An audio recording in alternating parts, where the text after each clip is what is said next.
Olá, senhoras e senhores, eu sou o professor Reginaldo Veras e vou aqui comandar, juntamente com vocês, esse curso de atualidades políticas, sociais, econômicas, questão energética, meio ambiente, ecologia, desenvolvimento sustentável e política internacional, além, é claro, de todas as questões que envolvem o cenário nacional.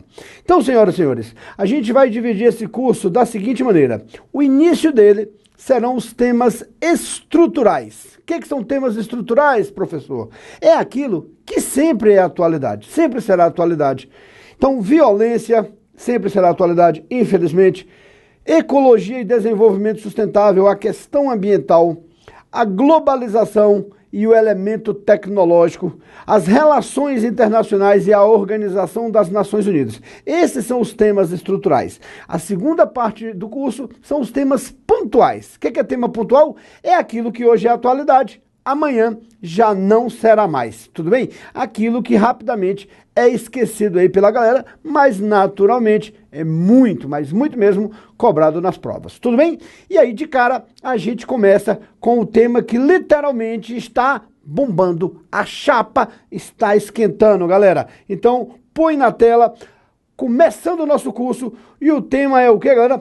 Urbanização e violência. Urbanização e violência. Olha aí, por exemplo, o que está acontecendo no Rio de Janeiro com essa história da intervenção federal na área de segurança, tá bom? Então põe na tela aqui para mim, por favor. Urbanização e violência. Gente, até o ano de 1950, mais ou menos, até o ano de 1950, mais ou menos, o Brasil, era um país absolutamente rural. O que é isso? A população brasileira vivia no campo, a população brasileira vivia na roça e o Brasil tinha uma economia baseada no setor agroexportador, totalmente dependente. Mas, um pouquinho antes e um pouquinho depois de 1950, então é por volta, aparecem os governos Getúlio Vargas e o governo Juscelino Kubitschek.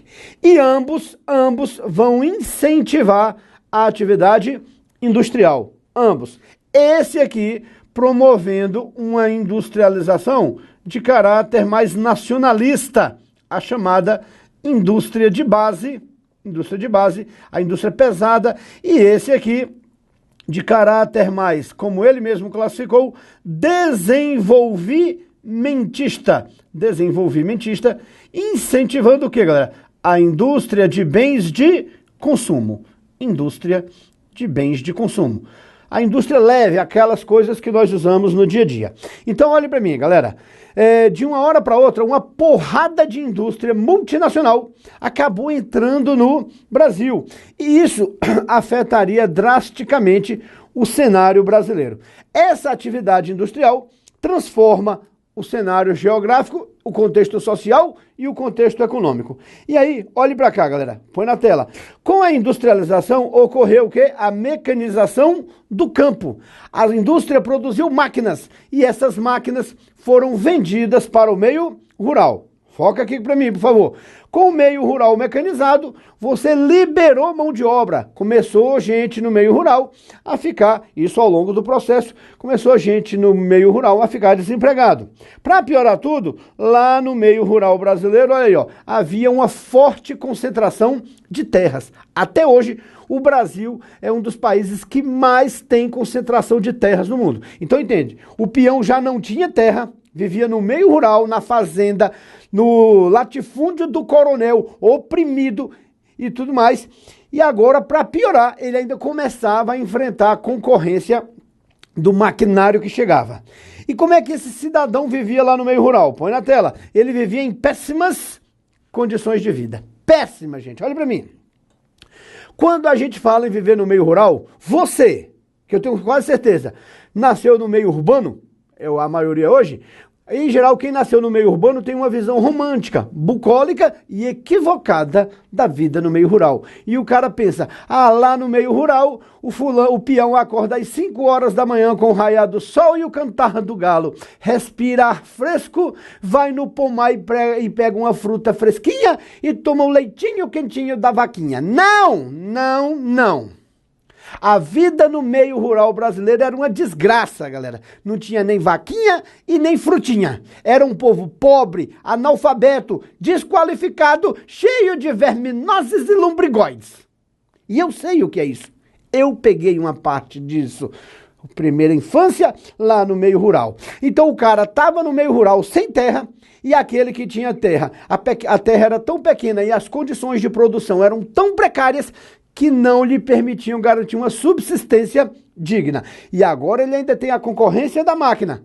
Para piorar ainda, a indústria, galera, começa a crescer nas cidades.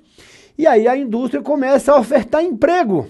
Resultado, eu vou ficar lá no meio rural na pindaíba, na miséria, ou eu vou em busca de novas oportunidades no meio rural? Você já concluiu, eu vou em busca de novas oportunidades. Então, galera, toda essa peãozada aqui, acaba saindo do meio rural e indo para o meio urbano.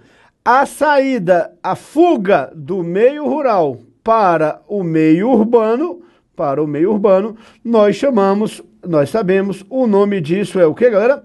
Êxodo rural. Então, todos esses fatores que estão aqui do seu lado esquerdo da sua tela contribuíram para o êxodo rural. Então, a galera vai do campo para a cidade. Resultado, deixa eu mostrar isso aqui para você com mais clareza.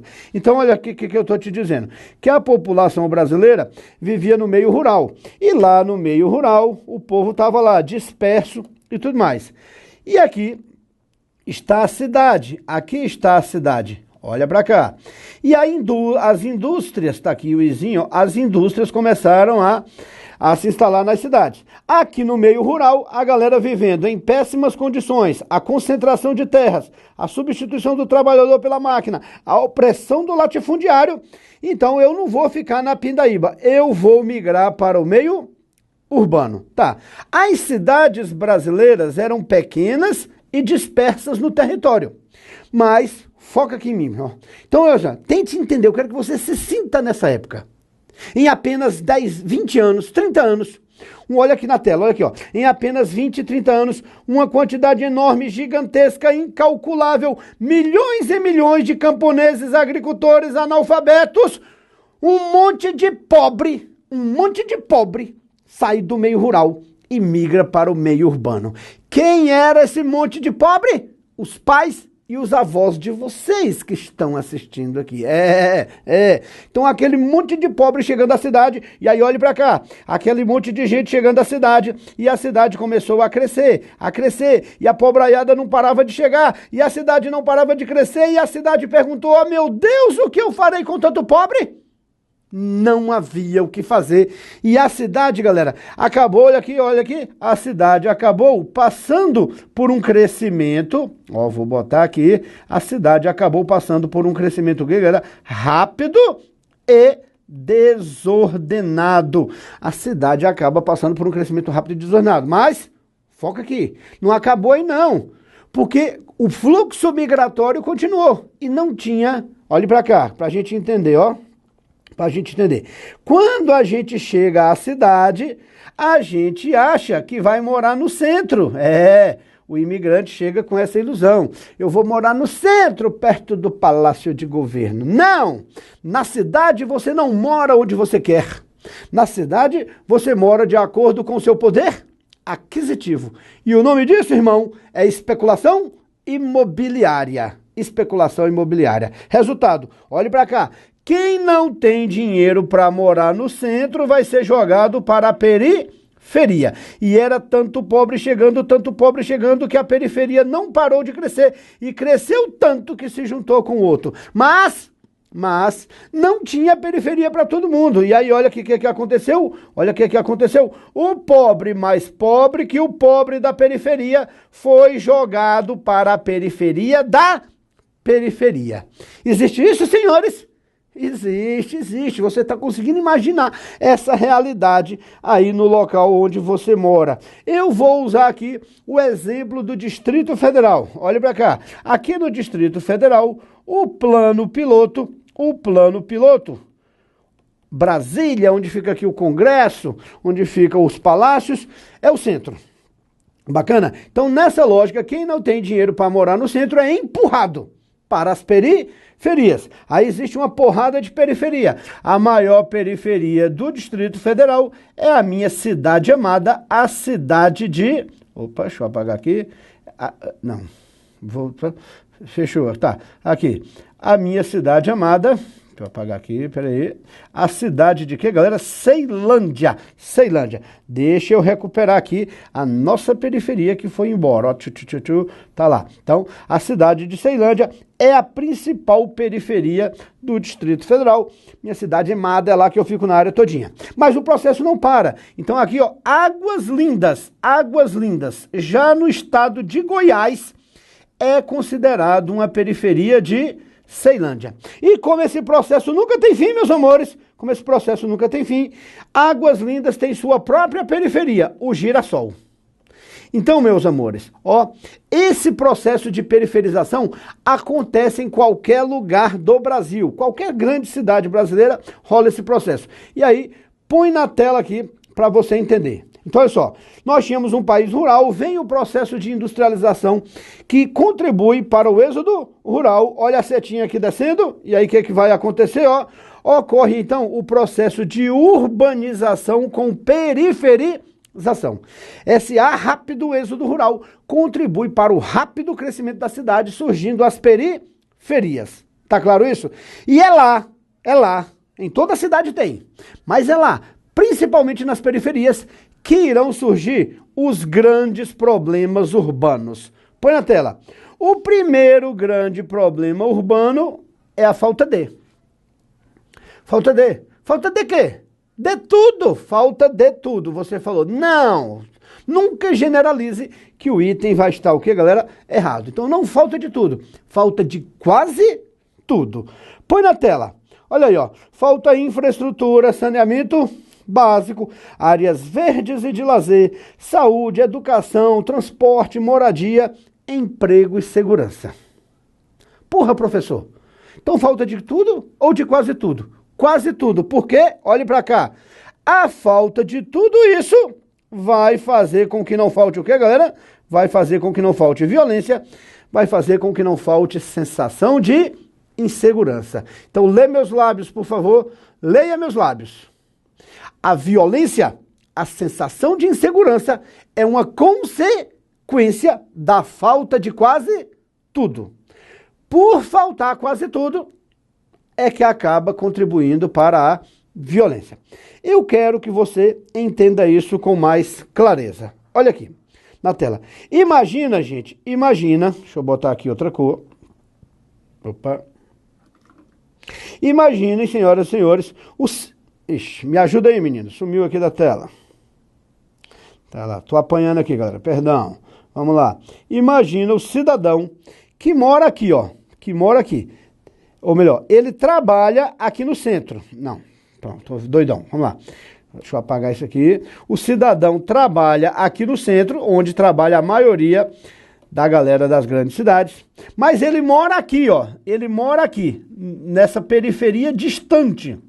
Então imaginem que todo dia o cidadão sai, olha aí, eu tô fazendo, ó. Imagina que o cidadão sai dessa periferia distante para se deslocar até o centro, que é o local onde ele trabalha. Ele sai daqui, ó, e chega aqui no centro para trabalhar. Então, gente, isso aí é a chamada migração pendular. É o caminho que o trabalhador faz diariamente da periferia para o centro. Tente imaginar em que condições esse trajeto é feito. Tente imaginar quantos milhões de brasileiros fazem esse trajeto diariamente. Tá claro? Para chegar aqui às 8 horas, põe aqui na tela, ó. Para chegar no centro às 8 horas, que hora o cidadão vai ter que acordar aqui? Ele vai ter que acordar aqui, ó, na sua periferia, umas 4h30 da manhã. Tá claro? Então olha para mim. Presta atenção. Presta atenção. Eu vou narrar essa situação em ritmo de locução de futebol, trocando as telas aqui o tempo todo. Presta atenção, ó.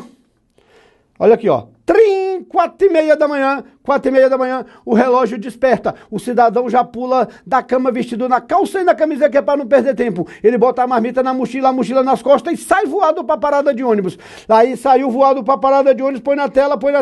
Na hora que ele chegou bem aqui, Primeiro problema, o local onde ele mora, olha aqui, ó, fica aqui, põe na tela, o local onde ele mora não tem infraestrutura, e aí ele enfiou o pé na lama, se lameou todinho e falou, puta que pariu, eu vou chegar no trabalho todo sujo, porque a porra desse local onde eu moro não tem infraestrutura. Ele pensou em voltar para trocar de roupa, mas se ele voltar, ele perde a primeira condução e corre o risco de chegar no trabalho atrasado e levar sapo do patrão. Então ele vai no busão mesmo todo enlameado, busão lotado, parecendo lata de sardinha, ele melando as pessoas e as pessoas xingando ele, filho da puta, daqui vai se fuder pra lá, e a coisa roda. Resultado, ele vai embora e feliz da vida porque conseguiu pegar a primeira condução e não vai chegar atrasado. Lá vai ele, ó galera, lá vai ele, o busão indo lá, o busão indo e ele tá feliz porque não vai chegar atrasado, mas bem aqui o ônibus quebra, porque ele sempre quebra e ele fala, olha aí na tela, ele fala o quê? Puta que pariu, eu vou chegar atrasado no meu trabalho, porque a porra desse local onde eu moro não tem o que, galera? Um transporte de qualidade. Resultado, ele pula do busão que tá quebrado e fica esperando o segundo ônibus. Quando o segundo ônibus chega, já chega lotado. E aí, meu amigo, não tem jeito não. O jeito foi ele ir pendurado na porta. Como é que é o nome disso? O busão a 80 por hora, ele pendurado na porta, o nome disso é surf urbano. Tá bacana? Lá vai ele, ó galera, lá vai ele no seu trajeto, pendurado na porta e rezando. Rezando pra quê? Rezando pra quê? Você pensou, para não cair. Não, ele tá rezando é para não chegar atrasado, porque se ele chegar atrasado, ele engole o sapo do patrão. Lá vai o camarada, e aí, papá, quando chega aqui no trabalho, o horário de entrada é às 8, mas ele já chegou às 8h40. E aí o bicho pegou. O patrão falou, José, 8h40, seu horário de entrada é às 8, José, ele, pelo amor de Deus, patrão, tente entender, eu moro numa periferia muito distante e o sistema de transporte não contribui. Eu acordei às 4h30 para estar aqui, patrão. Não me interessa, José, acorde às 3 que você chega no horário. Mas, patrão, se eu acordar às 3, eu não durmo. Não durma, José. Ah, patrão, não é assim que funciona, José, cala a boca, patrão, vai se fuder. Resultado, tá demitido, o cara foi demitido porque chegou atrasado. Ele pega o dinheiro das contas, coloca no bolso, põe na tela e volta para casa. Ó, já é o caminho de volta. Volta para casa desempregado, magoado, humilhado, indignado da vida. Olha na tela, deixa na tela. Quando ele chega a casa, ele descobre que o menino, seu filho, tá doente. Por que que o menino tá doente?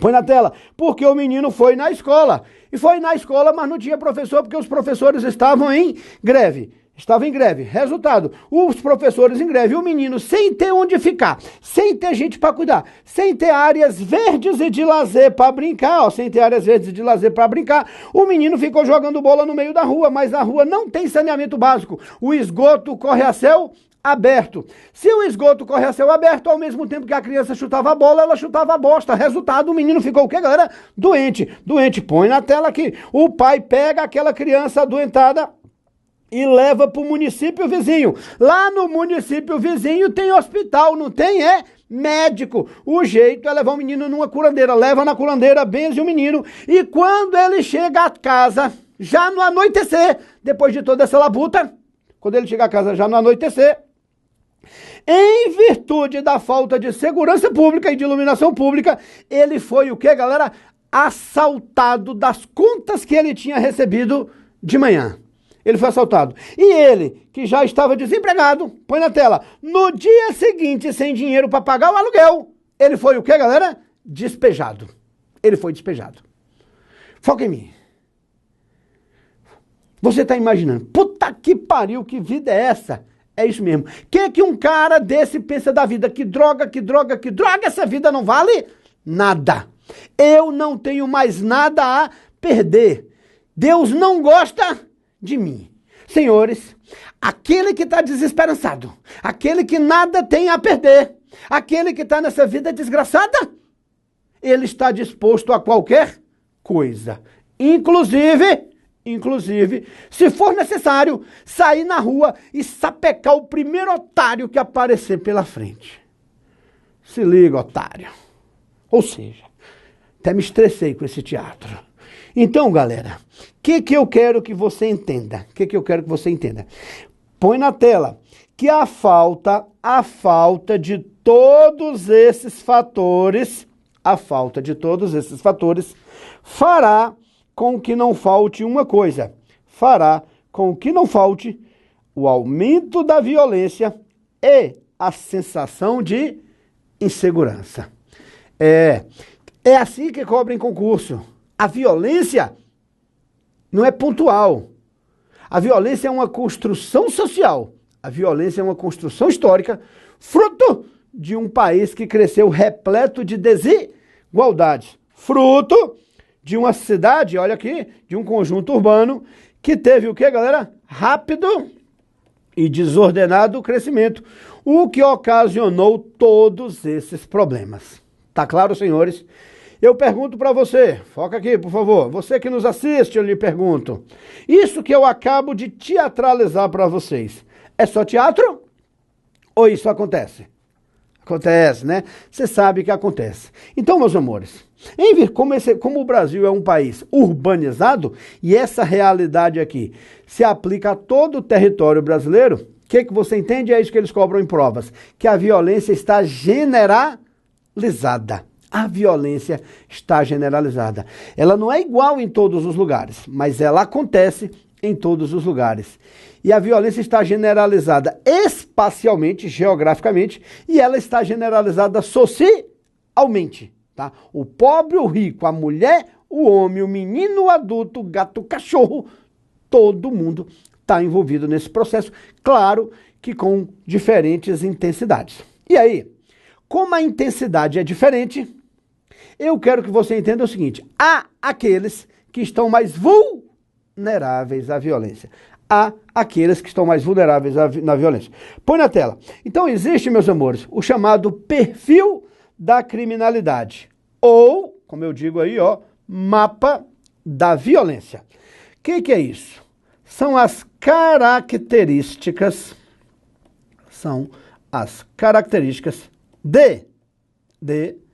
de quem? São as características de quem está mais, ó, palavra-chave agora, são as características de quem está mais vulnerável à violência. Vulnerável. E aí, o que é vulnerável?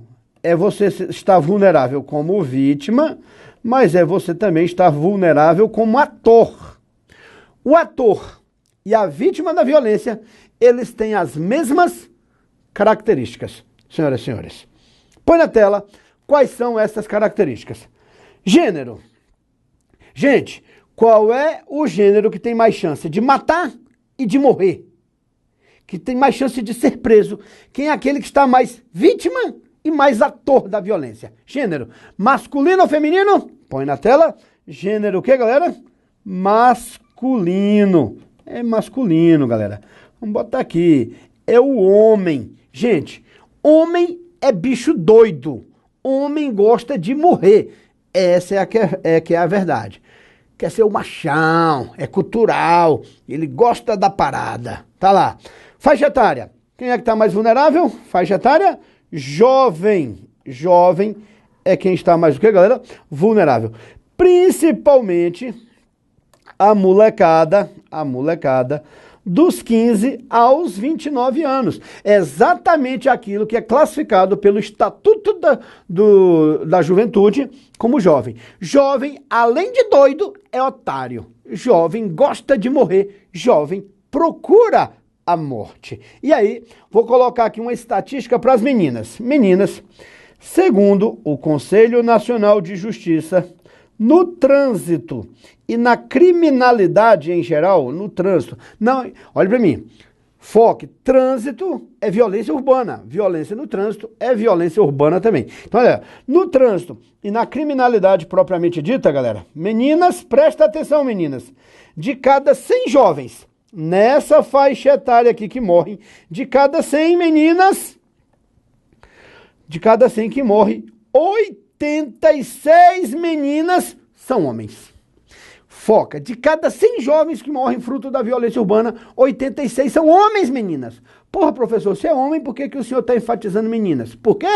Porque vocês vivem reclamando que não tem homem e do jeito que vai aqui a tendência é piorar. Põe na tela. Olha lá, de cada 100 que morre, 86 é homem, sobra 14. 7 tem compromisso, 7 não gosta da fruta. A desgraça tá armada. Tá faltando e se continuar desse jeito vai faltar ainda mais. Logo, meninas, vocês só terão 3 opções. Opção número 1, quem tem o seu que segure. Vou logo avisando. Isso não é fácil. Opção número 2, aprenda a dividir. Você não gostou dessa ideia. Opção número 3, teoria Daniela Mercury, se não tem tu, vai tu mesmo.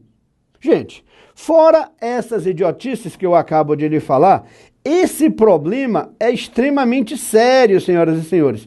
Extremamente sério. Olhe para mim, a juventude brasileira está sendo trucidada pela violência. Mas tem mais gente que é mais trucidado ainda. Põe na tela. Classe social. Quem é que está mais vulnerável? Classe social, o pobre. O pobre. Pobre gosta de morrer? Gosta ou não gosta? Claro que não, gente. Ninguém gosta de morrer. Ninguém gosta de morrer. Mas o pobre está inserido em um espaço geográfico, em um meio social que o deixa mais vulnerável. Qual é o espaço social onde o pobre está inserido? Ele está inserido onde, galera? Na periferia. Vou voltar, deixa na tela. Ele está inserido em uma periferia, onde você já sabe, ó, que falta de quase tudo. Falta de quase tudo. E a falta de quase tudo deixa esse pobre mais vulnerável. Cor da pele. Lembra, para o IBGE, cor da pele é branca, preta, parda, amarela e vermelha. Vermelho é o indígena. Amarelo é o asiático de zóio puxado. E branco, preto e pardo é essa maioria da sociedade brasileira, numa classificação que as pessoas insistem em dizer que é subjetiva. Pode ser subjetiva para você, para quem sofre não é. Quais são objetivamente as cores das pessoas que foram historicamente? Quem que historicamente foi segregado, excluído, marginalizado, sacaneado e ferrado nesse país? Quem? A galera de cor preta e a galera de cor o quê? Parda.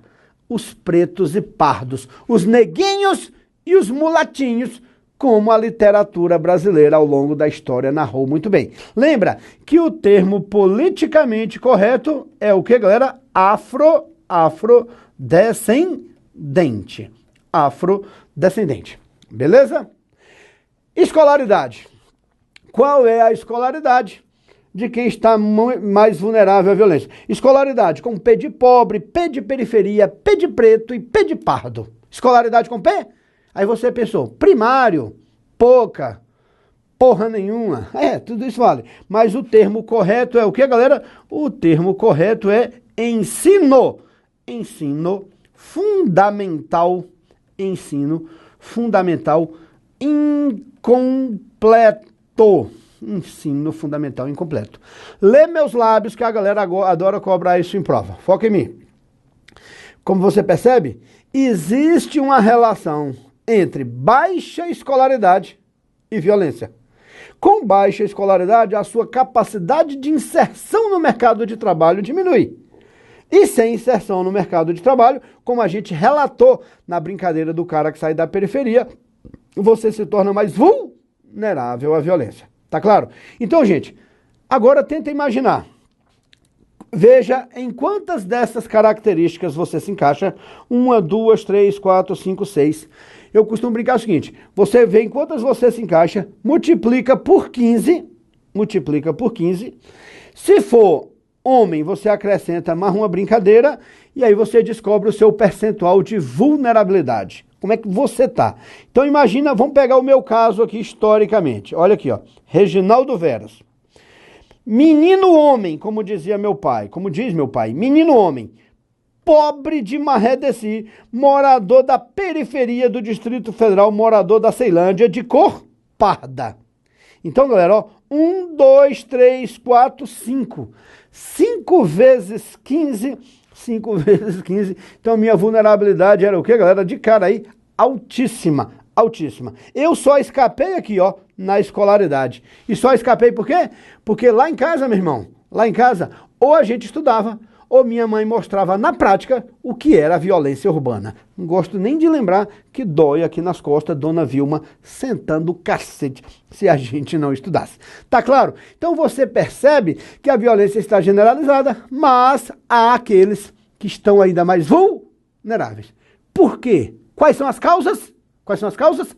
As causas são as cenas do próximo capítulo. Assista o próximo vídeo logo em seguida para que você não perca o ritmo e a gente descubra quais as causas da violência cobradas em prova de concurso.